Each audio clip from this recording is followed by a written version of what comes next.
ឈប់ធ្វើជាអួតអាងទៅថ្ងៃនេះអ្វីដែលកំពុងរងចាំអ្នកមានតែមួយពាក្យគត់គឺចាញ់បិទមាត់ទៅខ្លាធំមកដល់ហើយ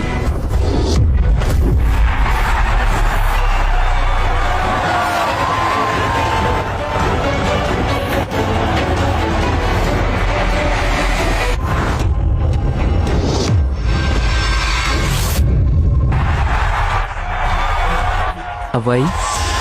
មានរឿងអ្វីកើតឡើងហេតុអ្វីបានជាបែបនេះដើម្បីឈ្នះជើងឯកពិភពលោកលើកនេះខ្ញុំកីឡាករទាំងអស់ក្នុងក្រុមរបស់ខ្ញុំប្រើថ្នាំបច្ចេកវិទ្យាខ្ពស់អ្នកកាន់កម្លាំងរាងកាយបានរាប់សិបដងក្នុងរយៈពេលខ្លីហើយអាញាកណ្ដាលទាំងអស់ក៏ជាមនុស្សរបស់ខ្ញុំដែរខ្ញុំចង់ឃើញថាអ្នកយកអ្វីមកប្រកួតជាមួយខ្ញុំ